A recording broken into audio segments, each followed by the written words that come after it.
enganar o Olá, Thomas. estamos de volta com mais uma edição ao vivo do programa Urban View, direto aqui dos estúdios da UTV. Urban View, um olhar sobre as cidades, programa que é uma produção da Urban Systems, que tem a apresentação minha, Gilberto Brandt, e a participação da Sandra Lanza na produção e também aqui no chat, esperando por vocês. Sandra, tudo bom? Tudo bem, Gilberto? Como vai? Tudo bacana. Muito bem, bom dia, boa tarde, boa noite a você que está com a gente em mais uma edição do Urban View. Estou aguardando a participação aqui via chat e daqui a pouquinho eu vou falar da enquete do dia, não é isso? Isso aí, temos mais uma enquete interessante para você participar e dar a sua opinião, se tornar esse programa ainda mais interativo.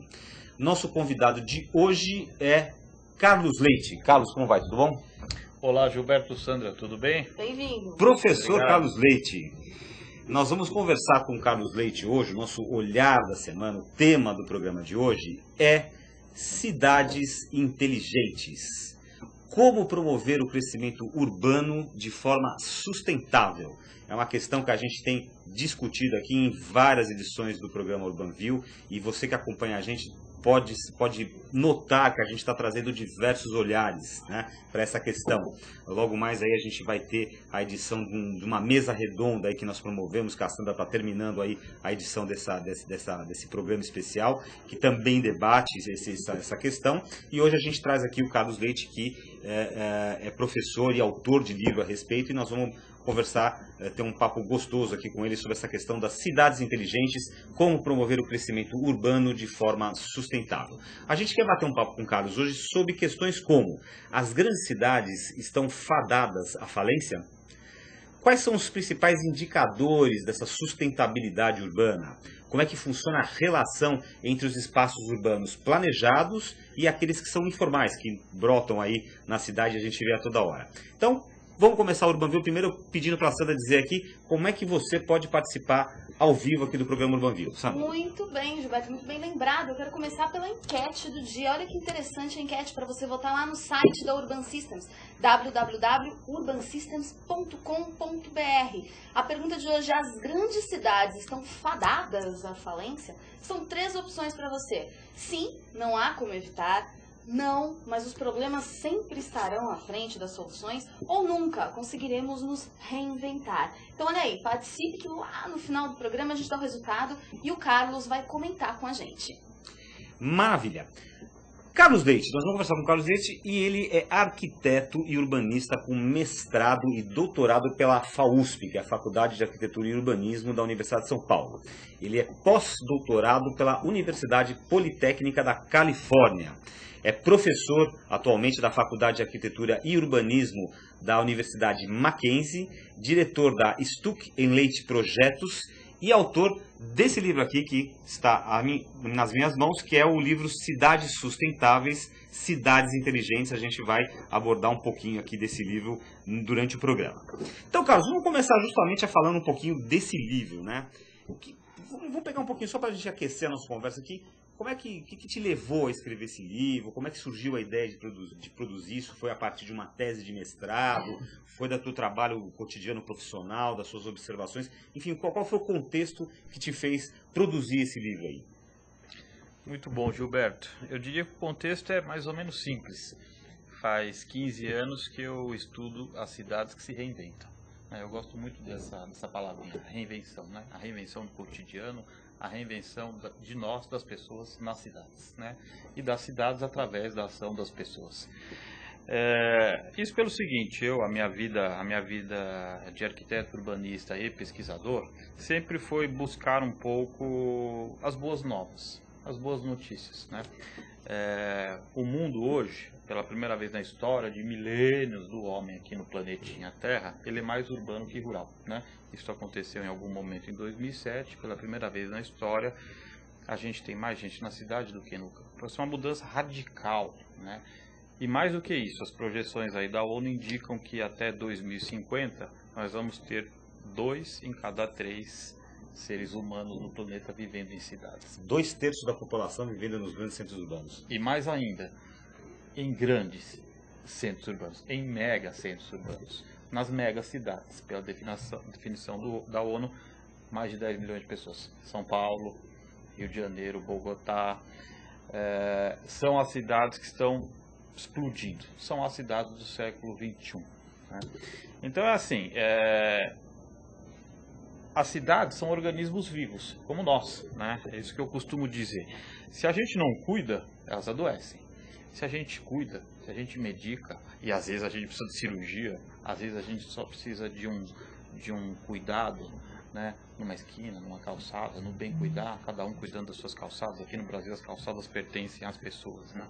Por exemplo, e às vezes precisamos de grandes cirurgias, né? Como resolver o miocão, né? Etc. Né? Um projeto como o Porto Maravilha no Rio, são grandes cirurgias que às vezes as cidades precisam, né? Mas muitas vezes é ação cotidiana. Como que a gente pode reinventar essa nossa vida cotidiana fazendo melhor, fazendo cidades melhores? E aí é uma ação de todos nós. Porque nesses 15 anos, para voltar à sua pergunta inicial, para chegar no livro, eu viajei muito, olhando um pouco práticas interessantes de cidades ou trechos de cidades que se estão reinventando. Um pouco essa é a historinha aí do percurso, do meu percurso e do livro. Se a gente olhar hoje para as grandes cidades, e se a gente olhar a partir de São Paulo, vamos pegar aí a enquete que vocês colocaram, né? Nós temos hoje uma percepção aqui no Brasil muito pessimista, diria? Né? Às vezes um pouco trágica, né? Com razão, com toda razão, né? Nós temos hoje dois grandes desafios que estão mobilizando todo mundo. Duas grandes percepções muito negativas. As cidades estão inseguras, né? E as cidades estão paradas. Exatamente, são os dois grandes motes que a gente vê no nosso dia a dia, conversando com os amigos. Ou o pessoal fala assim, São Paulo, para ver São Paulo, que é a cidade que a gente vê, São Paulo não dá, São Paulo vai parar, não tem jeito, não tem escapatória, não tem metrô que dê conta.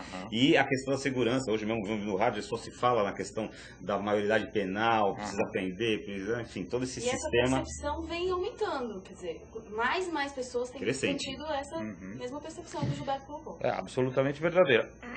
E não é só São Paulo e Rio, né? Se você for para Salvador, que tem 2,7 milhões de pessoas, está tão parado quanto aqui, né? Se você for para Curitiba, é incrível, que já foi o case de cidade sustentável no mundo inteiro, por causa de uma mobilidade eficiente, um sistema de mobilidade eficiente, né? Ordenou-se durante aí 2, 3 décadas um crescimento da cidade aliado com o sistema de transportes públicos feito lá pelo IPUC, pelo Jaime Lerner. Foi um case no mundo inteiro, né? Já não é mais, infelizmente. Então, hoje, Curitiba, por incrível que pareça, é a capital brasileira que mais tem carros per capita. Na cidade que já foi modelo de a única de boa mobilidade no Brasil. Então, assim, de fato... Perdemos o último bastião de esperança nesse país. Por um certo olhar, sim. Não, eu acho que não. Acho que Inês ainda não é morta, mas é incrível que, número 1, não tenhamos conseguido fazer este caso único ter continuidade, e é incrível também que um bom caso não tenha se replicado enquanto era bom nas outras cidades brasileiras, né? O Brasil tem um mau hábito, dentre vários, de não replicar os bons poucos cases, né? Então é assim, de fato nós temos aí hoje dois grandes, imensos desafios que incomodam a todos nós, ricos, pobres, classe média, governantes, políticos, todo mundo. As cidades estão violentas, há uma sensação geral de falta de segurança e as cidades estão paradas, de Salvador a Curitiba, São Paulo, Rio, todas, né? Mas é assim, a gente tem que respirar um pouco fundo, né? Com um pouquinho de calma, entender por que nós chegamos nessa situação, olhar um pouco para casos similares pelo mundo e ver que tem solução. Olha, gente, só uma partezinha que o Carlos está falando aqui, ele, nos bastidores, antes de a gente entrar aqui no ar, ele disse o seguinte para mim, ele vai me convencer até o final do programa que o futuro está nas grandes cidades. É nas grandes cidades que nós viveremos de forma sustentável. Então, eu estou aqui até ansioso pelo transcorrer dessa edição desse programa, né, e pela argumentação que o Carlos vai nos apresentar para descobrir como, frente a essa situação, a essa percepção desses grandes problemas de trânsito, falta de segurança, problema de habitação, crescimento desordenado, a gente vai chegar a essa conclusão, mas Olha vamos lá. aí, você que está pensando em ir para o interior, não faça mala ainda, então espere o final do programa, ok? O interior pode estar pior que aqui. Aliás, eu acho que seria interessante a gente, até para quem está nos assistindo, você como especialista no assunto, vamos definir um pouquinho quais são os conceitos que traduzem uma cidade sustentável. Por onde se avalia a sustentabilidade de uma cidade? Uhum.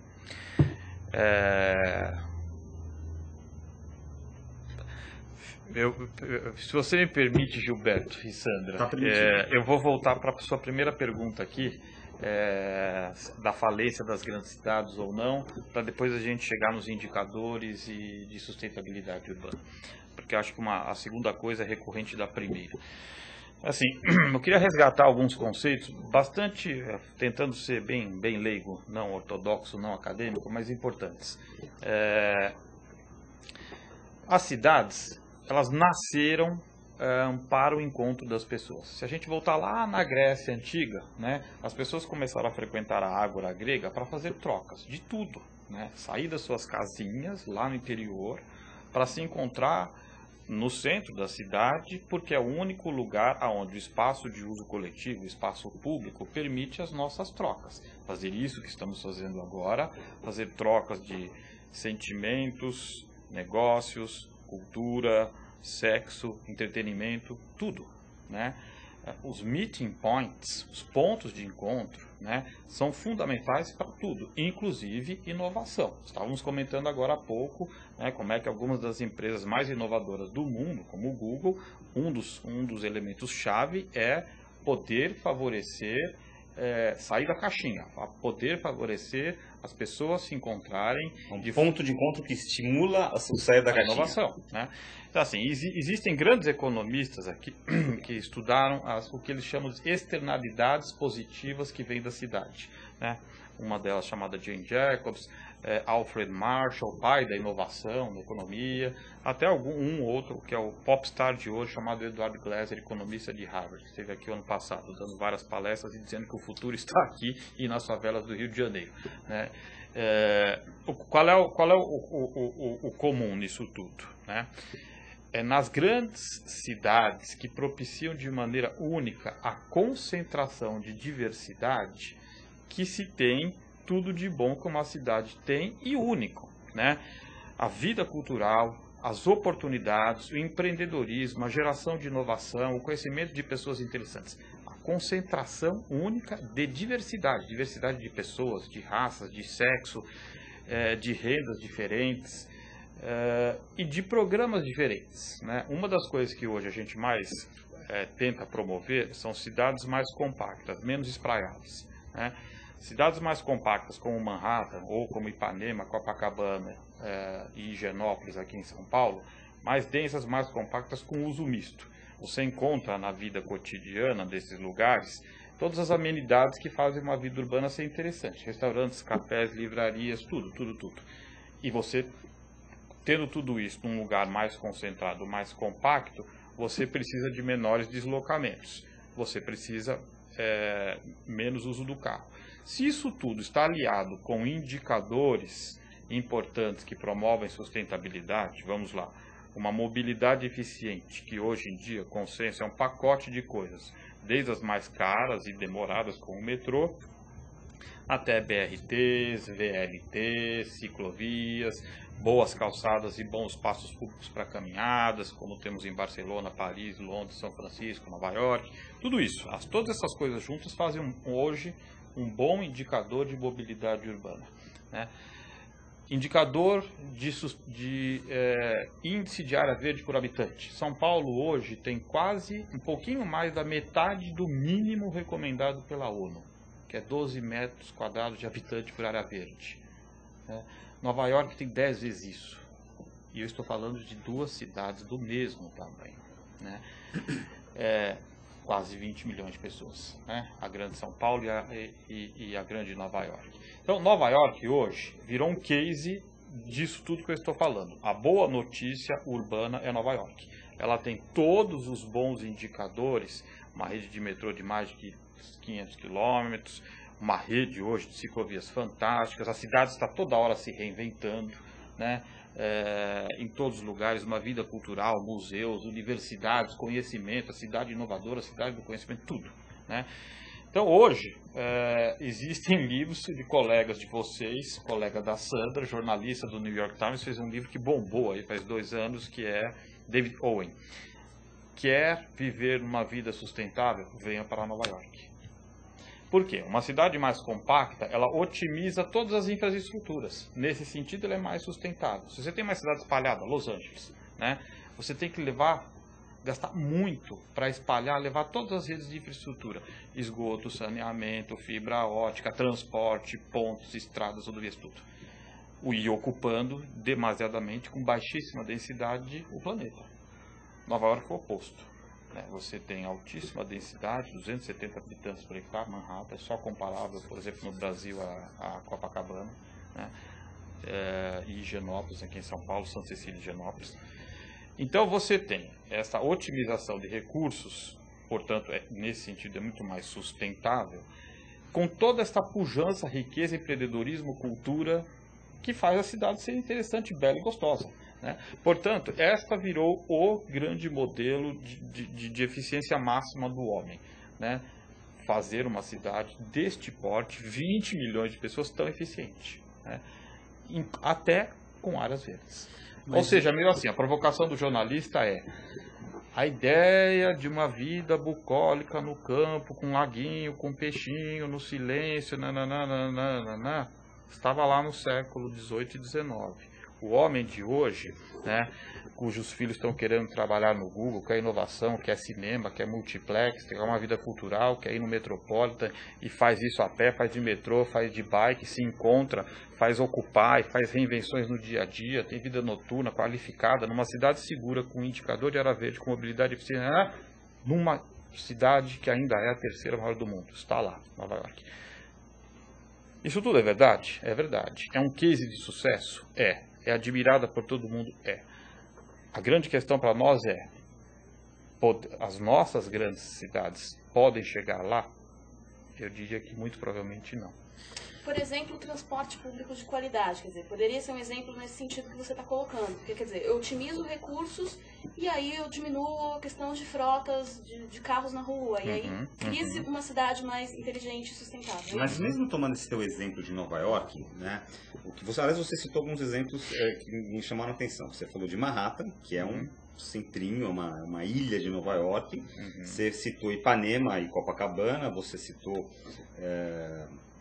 Higienópolis e talvez os Jardins aqui em São Paulo. Então, a gente tem aí nesses exemplos, a gente tem aquilo que o Tomás Assunção, presidente da Urban System, chama de centralidades, né? Centralidades equilibradas. É o nome que ele dá para isso, né?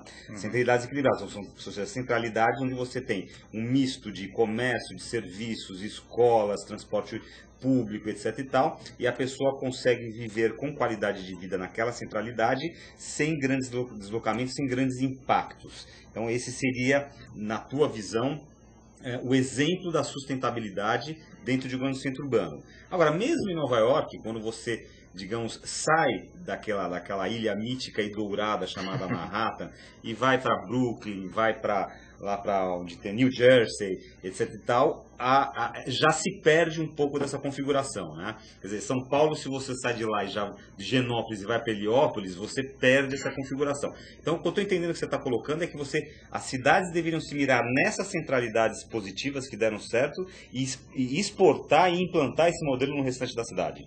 Seria isso?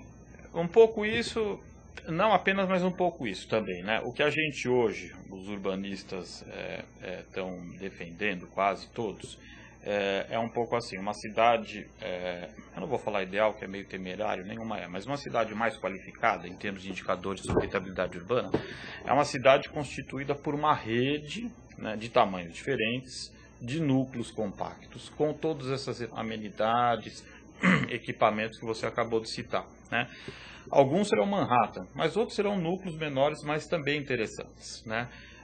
Então é um pouco pensar, desde que essa rede de núcleos compactos, mais densos, com equipamentos públicos qualificados, com uma vida interessante, com uma urbanidade, que as pessoas estejam usando as ruas, as calçadas, né, o chão, né, público de uma maneira tranquila e gostosa e eficiente. Nesse sentido, a gente promoveu inclusive entre diversas faixas de renda, etc. Né? O que a gente chama também, Jaime Lerner tem uma boa colocação que ele fala: as cidades precisam ter sociodiversidade territorial, as nossas cidades brasileiras, né? Gentes diferentes frequentando os mesmos lugares, né? E não uma cidade toda segregada, porque isso aumenta muito a violência, né? Então isso tudo é um ideal, é uma busca, temos que buscar. É possível que São Paulo, tendo o mesmo tamanho, por exemplo, consiga ser uma Nova York? Eu diria que não, infelizmente não. Eu acho que isso é um dado, né? É uma ilusão achar que vai. Eu acho que nenhuma cidade mais de país emergente, São Paulo, Rio, Bogotá, Mumbai, etc., vai conseguir fazer o que Londres e Nova York, por exemplo, e Paris, por exemplo, fizeram, que é uma rede fantástica, invejável, de 400, 500 quilômetros de metrô. Esses caras fizeram isso há 50, 60, 100 anos atrás, quando a cidade era muito menos construída, era muito mais barato, era muito mais fácil.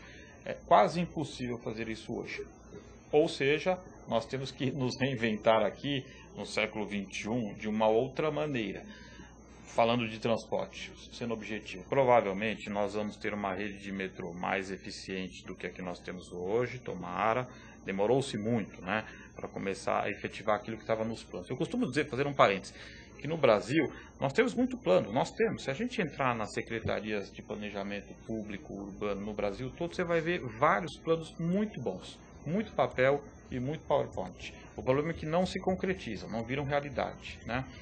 E muitas vezes começa-se uma boa coisa, mas a gestão que chega administrativa seguinte para, né? Então é uma falta de continuidade. O Brasil tem uma falta de tradição de implementar bons planos, né?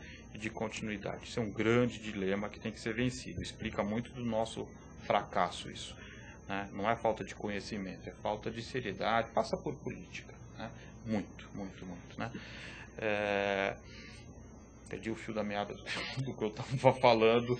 Assim, a mobilidade. Nós vamos ter provavelmente redes de metrô não tão grandes quanto essas. Paris, Nova York e Londres. 400, 500. Nenhuma mais cidade mais. Talvez só a China está fazendo isso, né? Com outro contexto, inclusive político, né? Mas nós vamos ter que fazer o que é possível. Talvez 100, 150. Né? O dobro do que tem São Paulo hoje, que é uns 70. E outros sistemas que são complementares. Linhas eficientes de VLT, veículo leve sobre transporte, sobre trilho, e de BRT, uma rede de ciclovias nas partes planas da cidade, para que não seja apenas de lazer, mas que seja de uso cotidiano. Em cidades planas todas, como o Rio de Janeiro, por exemplo, isso tem que fazer de monte, é muito fácil. Mas eu costumo dizer também que é interessante, às vezes, a gente olhar para cidades que souberam se reinventar e que não são de países ricos, né? Bogotá e Medellín hoje são dois cases interessantíssimos, assim como Curitiba foi com mérito durante uns 30 anos, né? Bogotá tem 8 milhões e meio de pessoas, quase do tamanho da cidade de São Paulo. A cidade tem 10 milhões. Não a grande São Paulo, a cidade. A cidade. Num país muito mais pobre, com problemas de narcotráfico gravíssimos, né? 2 prefeitos assassinados, Bogotá. E Bogotá, situação política muito mais instável que a em São Paulo. Num país muito mais pobre, né? Aqui do lado, etc. E, no entanto, Bogotá, nos últimos 15 anos, né? Graças a 3 prefeitos de continuidade administrativa política, fizeram coisas incríveis, que fizeram, inclusive, uma redução fantástica dos indicadores de violência urbana. 300 quilômetros lineares de ciclovias implementadas em 12 anos. Ciclovia. Discurso do Henrique Peñalosa ao tomar posse. Invejável, incrível, Henrique Peñalosa. Vocês me deram este mandato. Estamos continuando o mandato do prefeito anterior, que promoveu mais de 350 quilômetros de parques lineares, habitação, os grandes equipamentos, que eles chamam lá das grandes bibliotecas públicas, que ficam abertas 7 dias a semana, 365 dias do ano, 24 horas, nas periferias, né? Agora, eu acredito que nós possamos enfrentar o inimigo público número 1, chama-se carro. Prefeito dizendo isso. E aí, na sua gestão, 4 anos, implementou 300 quilômetros de ciclovia. Não é ciclofaixa de vez em quando, em horários de dominguinho, não. Na Paulista, que a gente... Ciclovia 24 horas por dia, protegida, segura. Pegou todas as principais avenidas. Imagine a nossa Paulista, Brasil, Faria Lima, Berrini, tirou uma faixa do carro, botou guarda-rail, só entra bicicleta aparamentada devidamente, não entra pedestre, não entra moto, não entra carro, permanentemente. Isso é uma decisão política, corajosa, bonita, invejável, de que cidade você quer. Você quer uma cidade para os carros ou você quer uma cidade para as pessoas? Essa pergunta, eu acho que a nossa sociedade começou a fazer, tardiamente, demorou, mas ela está na pauta, nós estamos aqui hoje. Né? Eu tenho falado, costumo dizer isso, até uns 3 anos atrás, eu falava muito para os meus pares, né? Academicamente, arquitetos, urbanistas, stakeholders da minha área, a cadeia, ou na universidade. Hoje em dia, quase todas as minhas falas, palestras, entrevistas, são para a sociedade geral, leiga, né? Empresários, Fiesp, Heliópolis, líderes comunitários, incrível, políticos, né? Várias correntes. A CM Neto me chamou lá no finalzinho, último mês de campanha, para falar da ideia, o que eu achava, um dia inteiro do seminário, de criar uma secretaria da cidade sustentável. Então, assim, de várias. O que eu estou querendo dizer? A pauta de uma cidade mais sustentável demorou, mas chegou no Brasil. E está crescendo, está tomando forma. Talvez que a gente tenha chegado no poço, no fundo do poço, em algumas coisas, né, que já falamos aqui hoje. Talvez porque a sustentabilidade a sério está chegando em um monte de coisa e era inexorável que chegasse aonde todos nós vivemos e moramos. Maravilha, nós estamos entrevistando, para você que está chegando agora, nós estamos aqui no Urban View de hoje, entrevistando Carlos Leite, arquiteto, autor do livro Cidades Sustentáveis, Cidades Inteligentes. E Sandra, pessoal, você tem que participar aí, mandar sua pergunta, enquete, dá uma lembrada no pessoal aqui que a gente tem de possibilidades de interação aqui ao vivo. Pois é, nós temos o chat da AltV, então você que está nos assistindo aqui no site da AltV, basta você fazer o seu cadastro. No site mesmo, você vai receber um login no seu e-mail e você pode participar com perguntas e comentários ao vivo aqui no programa. Já tem a Ana Maria Santa Cruz, o João Meia, que estão aqui conversando comigo.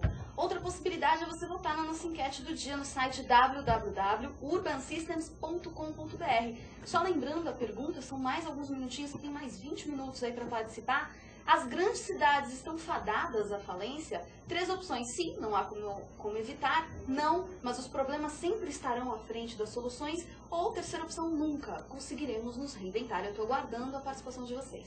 Muito bem, Carlos, uma questão recorrente que eu ao menos noto que tem aparecido aqui nas entrevistas que eu faço no Urban View, sobre essa questão de sustentabilidade, planejamento urbano, cidades mais equilibradas, tem surgido questões como a falta de cultura, né? Falta de cultura tanto da população, que não sabe exigir ou não tem, digamos, educação mesmo para respeitar uma faixa de pedestre ou para ir batalhar ali pelo seu direito. Cultura, então, aqui entendido de uma forma muito ampla, né? Cultura mesmo, quer dizer, o cidadão, né, quando a gente se refere a Nova York, a Paris, o camarada não admite, ele sabe, tem um senso cívico, um senso de organização, de tecido urbano que é muito maior do que o nosso em termos culturais.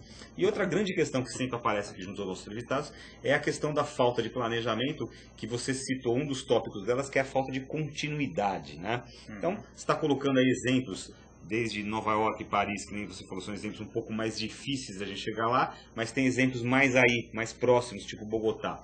Como é que você vê essa questão da cultura e da falta de planejamento como fatores de influência nessa pouca sustentabilidade que temos nas nossas cidades ainda? Tá certo, você está certíssimo. São 2 desafios, né, que temos que superar, né? Eu acho que assim, a falta de a coisa da cultura cidadã, né, o espírito republicano na cidade em que nós vivemos e, portanto, devemos cuidar. Como eu disse no início, as cidades são como nós, a gente não cuida, elas ficam descuidadas e doentes, né? E a cidade é um coletivo de todos nós, né? Isso precisa começar a estar nos nossos poros, e é o que você bem falou, né? é incrível, né? Peguemos uma classe média nossa, típico, né?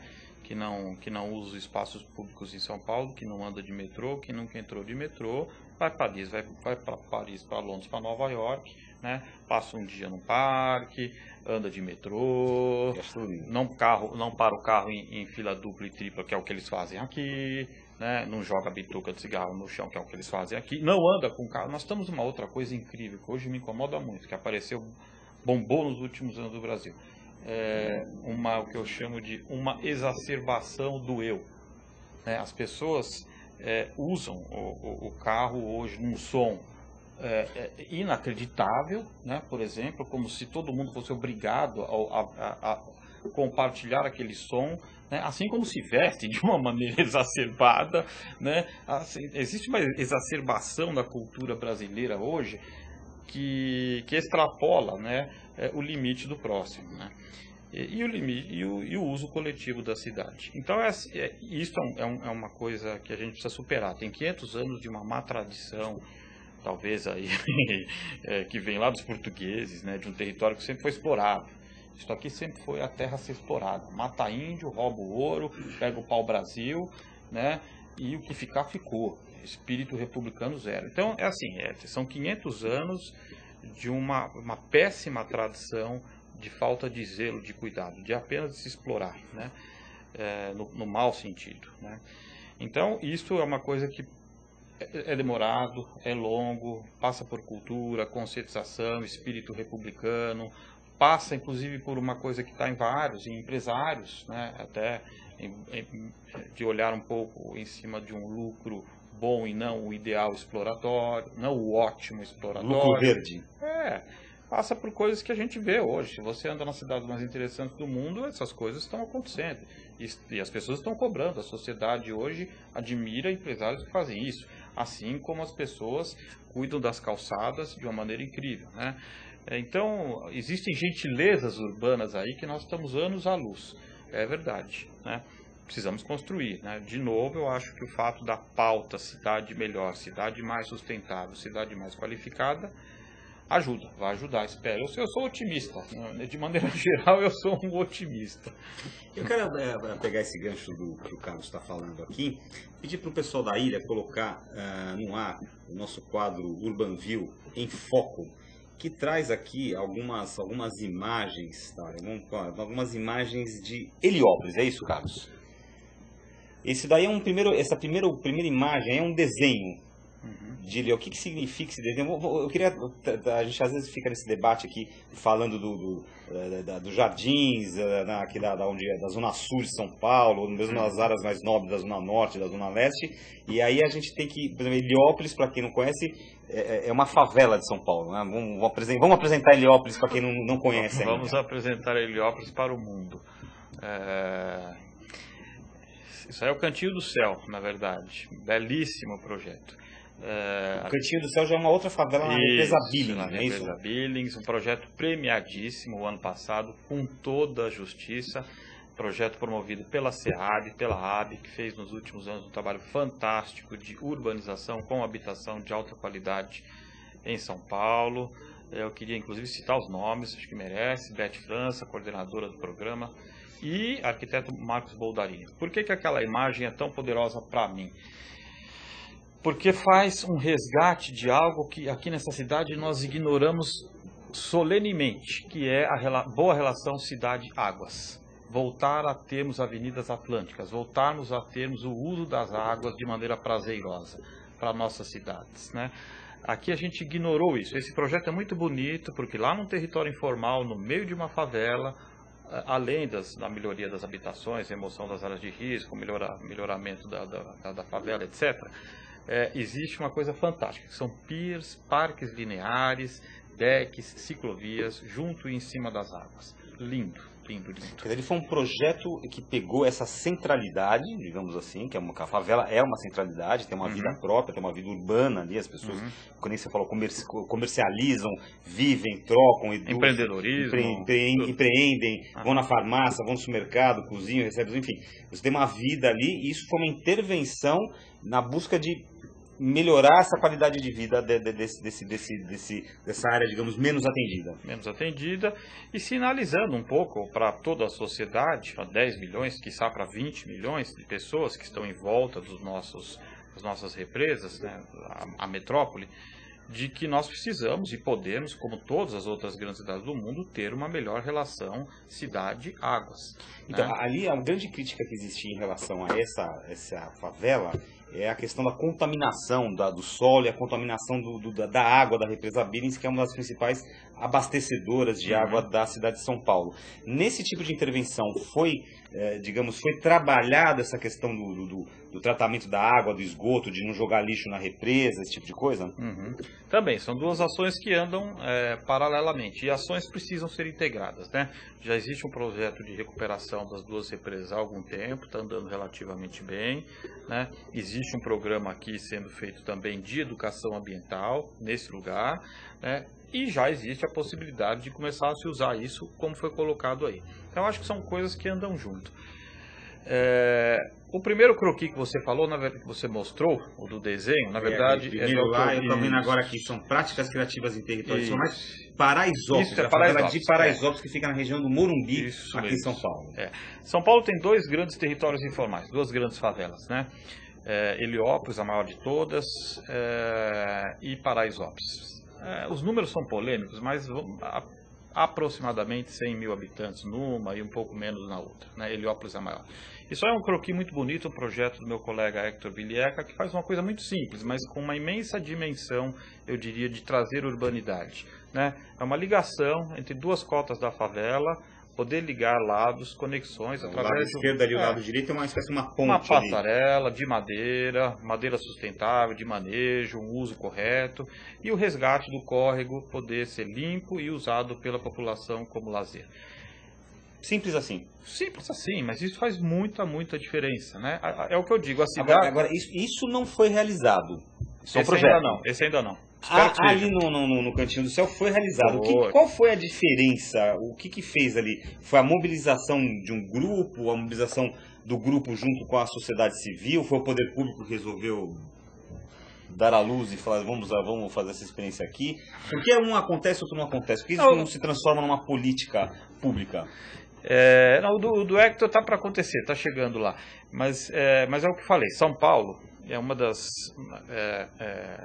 eu acho que assim, a gente tem que valorizar porque são poucos momentos de administração pública, de gestão, que fazem a diferença. Assim como eu falei que durante 30 anos o IPUC, o trabalho pioneiro do Jaime Lerner em Curitiba merece destaque no mundo inteiro.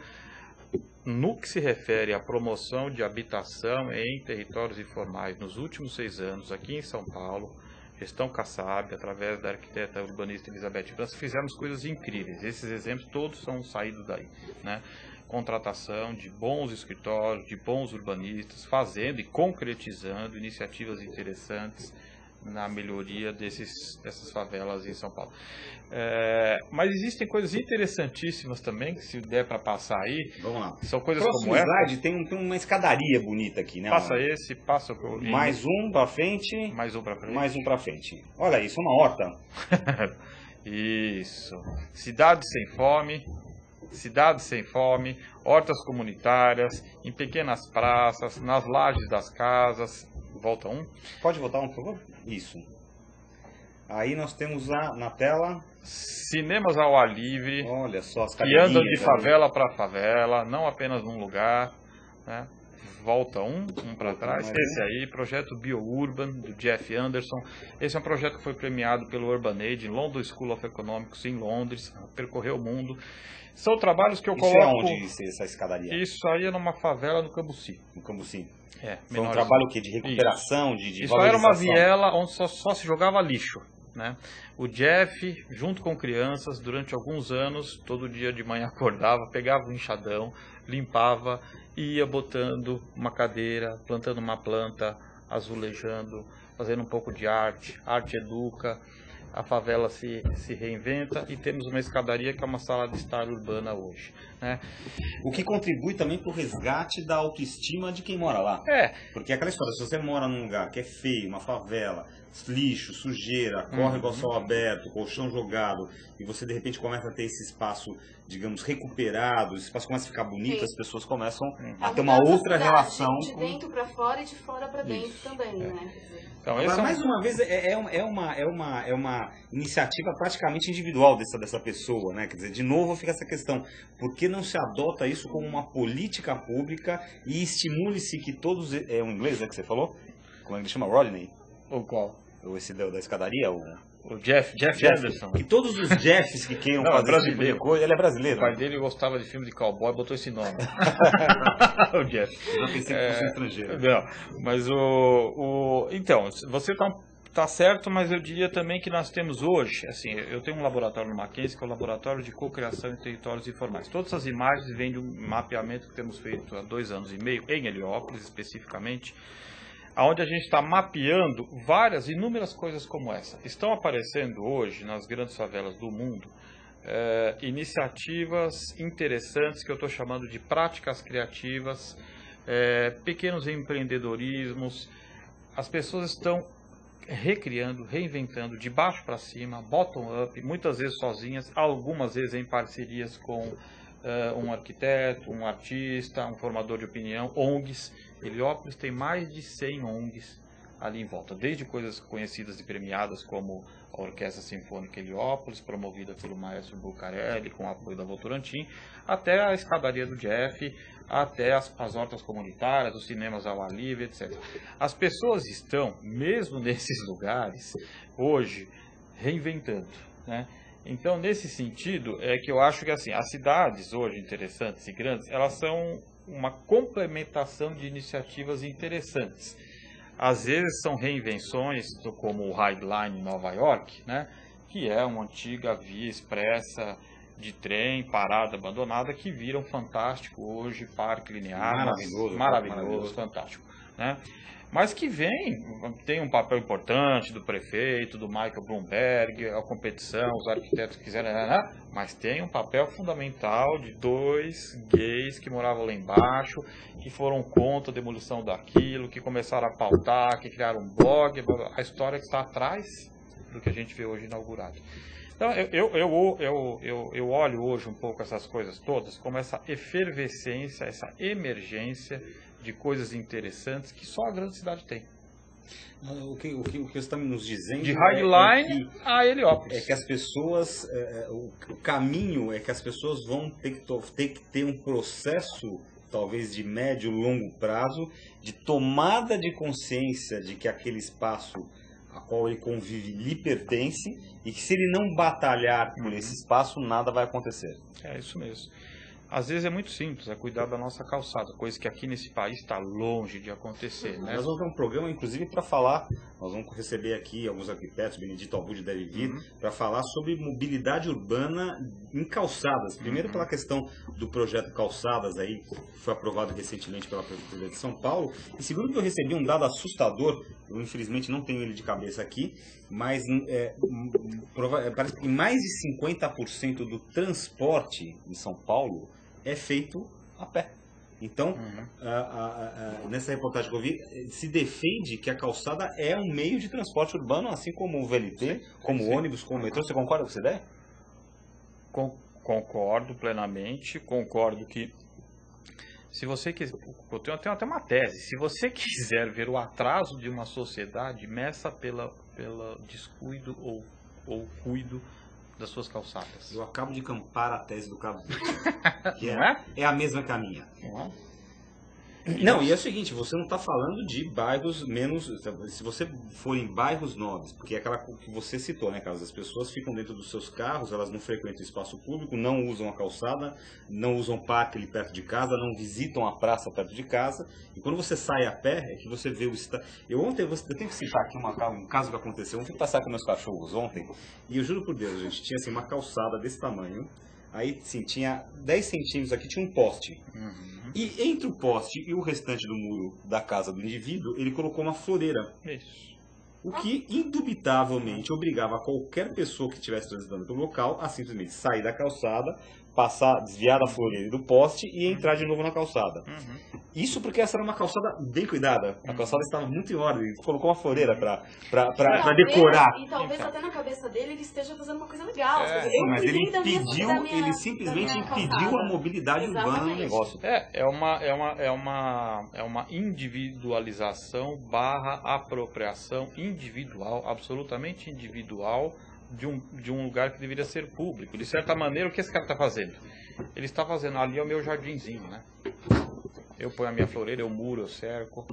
Eu vou pedir para ele colocar uma última foto aqui do Urban View em foco, é a última slide, que tem aqui uma foto, essa da foto aí, essa daí que está aparecendo aí, que ela parece quase com uma obra de arte. Uma obra de arte. Onde que é isso? Isso aí chama-se Heliópolis 2, de autoria de Dionísio Gonzalez, que é um artista plástico de Madrid. É incrível isso, porque assim, isso é um trabalho de arte, não é um trabalho de urbanista, não é um trabalho de arquiteto, não é política pública. Ele fez uma intervenção nesses caixotinhos isso é uma montagem, aqui. É um trabalho de arte, é uma montagem. Ele pegou uma foto aí da paisagem existente em Heliópolis e alterou, modificou com algumas novas peças. Mas por que eu acho ela tão poderosa, né? Porque ele está colocando, e é interessante vindo olhar de um arquiteto, uma questão muito interessante. A transformação futura de Heliópolis pode se dar aí dentro. Nós podemos agregar habitações, comércios, serviços, outras arquiteturas, de uma maneira bastante imbricada, interfaceada e mixigenada com aquilo lá. As cidades do futuro, elas não necessariamente serão tão formais como a beleza formal de Londres, Paris, Nova York. Talvez muitos lugares serão isso aí, né? E isso é poderoso para mim pelo seguinte, porque tradicionalmente, infelizmente, salvo honrosas exceções do Brasil, as políticas públicas de habitação, de resolver o déficit habitacional das favelas do Brasil, nas favelas brasileiras, foi tirar as pessoas dos territórios informais das favelas para levar para morar em conjuntos habitacionais horríveis, iguais àquelas caixinhas de morar, longínquo, longe de tudo, onde só aumenta a exclusão, a violência, etc, etc. E aqui não, né? É um olhar de um artista falando, e se a gente reinventar lá dentro? Bonito isso daí. E as pessoas não precisam sair de lá. Porque se você andar como eu ando em Heliópolis, você vai ver que 99% das pessoas amam, não querem sair de lá. Existe uma vida urbana, inclusive, uma dimensão de interação, de vida social, que na maior parte da cidade formal, das nossas classes médias, a gente perdeu. Essa convivência, com o vizinho, você cuida da minha casa, fica com a minha chave, com o cachorro, vamos fazer o churrasquinho na laje, vamos ter uma horta comunitária, todo mundo se conhecendo.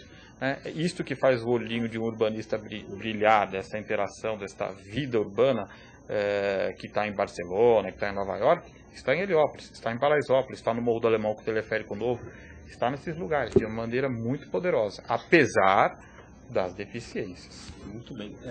Carlos, praticamente uma última pergunta aqui. Quer dizer, você falou, na verdade, para pegar exatamente o rescaldo que você está falando aí, que é essa relação entre os diferentes espaços urbanos, planejados e informais, né? O que a gente pode ver de maneira sintética, assim, espaços urbanos planejados, ou seja, poder público ou poder privado vai lá e faz uma intervenção. A gente tem casos de muito sucesso, exemplos bacanas, etc. Casos de insucesso, você citou, acabou de citar o tira a favela, faz um conjuntinho habitacional mais longe lá e manda o cara morar num caixotinho.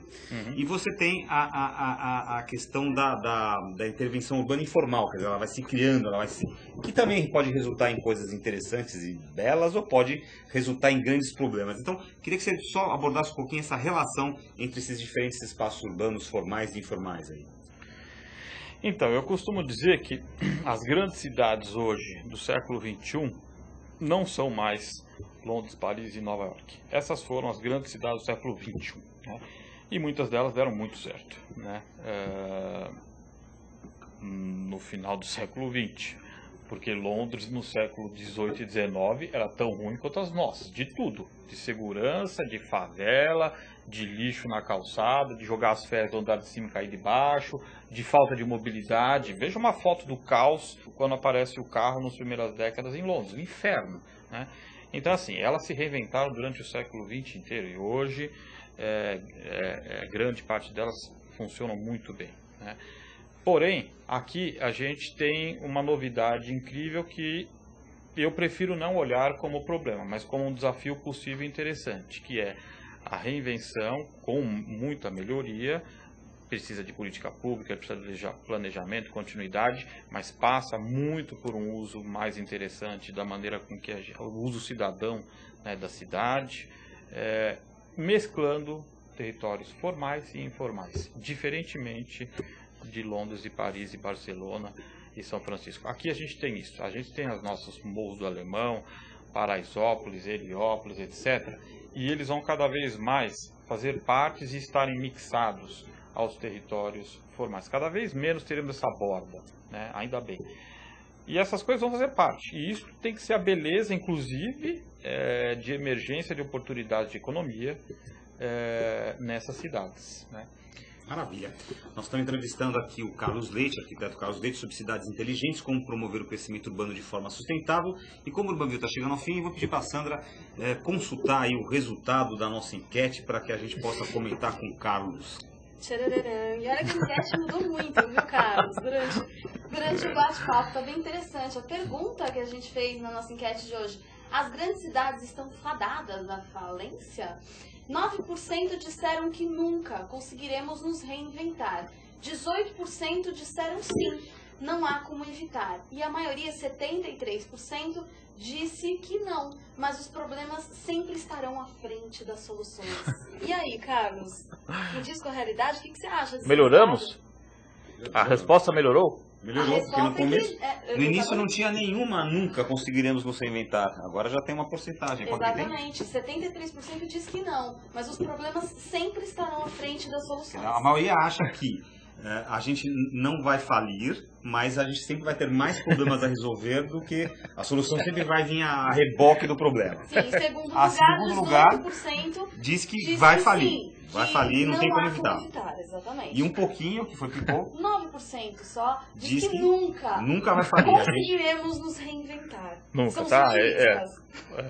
Então, durante o programa a gente conseguiu, acho que, passar um pouquinho de boas notícias, melhoramos aí os seus indicadores, né? Eu confesso que se eu fosse votar agora, eu colocaria nunca, conseguiremos nos reinventar. Mas nós começamos com 0% no nunca, conseguiremos nos reinventar. Olha, 9% já fez essa mudança de paradigma. O Carlos me deu uma luz no final do túnel.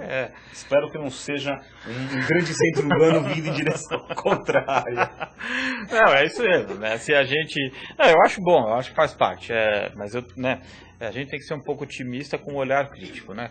Os arquitetos urbanistas, nós somos bichos críticos sempre, né? A gente tem que ter olhar crítico, mas eu vejo isso de maneira positiva, olhar no crítico para poder reinventar, para poder melhorar, né? E não esconder para baixo do tapete e indo viajar lá para Nova York e deixando a nossa aqui fracassada, né? É um pouco essa uma leitura possível da gente olhar, né?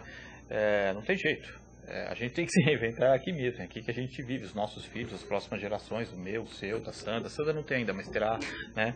E é isso mesmo, né? É aqui, né? São Paulo tem muito poder, São Paulo concentra quase 25% do PIB do Brasil.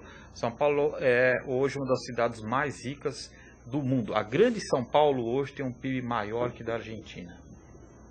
Que nossos dos irmãos nos Exatamente. Então é assim, existe muito potencial aqui, né, para pegar a nossa maior cidade, para fazer coisas interessantíssimas. A gente precisa fazer com que agora os outros indicadores acompanhem esse macroeconômico que virou esta potência. Muito bem, para você que se interessou pelo tema desse programa, eu vou pedir então ao Carlos agora que mostre aqui o novo livro dele, Cidades Sustentáveis, Cidades Inteligentes, e fale onde que... Carlos, se a pessoa estiver interessada, como é que faz para comprar? Tem um site seu, tem um site da editora, como é que funciona isso para quem se interessou pelo tema e quiser aprofundar aí um pouco mais? Então, vamos lá. Aqui está o bichinho, o filhote, meu único filho, 15 anos de pesquisa e esse é o único que eu tenho até o momento. Ele foi lançado ano passado, foi super bem, esgotou em 2 meses, relançamos, é da Bookman, uma grande editora, acho assim, qualquer boa casa do ramo. Boa casa do ramo, ele tem bons cases do Brasil e de fora, né? E tem também o meu blog, onde eu costumo colocar aí, de vez em quando, vídeos, vamos botar o link desse, entrevistas, posts, etc. Cidades inteligentes, cidades sustentáveis, blog. Tá. Bom, se você pesquisar... Blogspot, maravilha. Que também é só você pesquisar cidades inteligentes, cidades sustentáveis no Google, provavelmente você vai achar. Mas é dentro do Blogspot, que é uma área de blogs, né? Então ali você tem um blog seu, pessoal, que você compartilha todos esses conteúdos, essas ideias. Quem estiver interessado pode participar lá. Isso mesmo. Muito bem, nós estamos terminando o Urban View de hoje, pontualmente aqui 1h da tarde. Nós voltamos na terça-feira que vem com mais uma edição ao vivo do programa. Carlos, muito obrigado pela tua presença. Obrigado, o prazer foi meu. Espero que o pessoal possa aproveitar e ter um pouquinho mais de cuidado com as nossas cidades. Parabéns pelo trabalho. Eu quero aproveitar o ensejo, então, aí do blog e de todas essas informações para convidar você a conhecer outros vídeos também do Urban View. www.urbansystems.com.br. Você vai encontrar todos os vídeos do Urban View lá no site da Urban Systems. Maravilha, terminamos o Urban View de hoje por aqui. Voltamos terça-feira que vem com mais uma edição ao vivo. Até lá.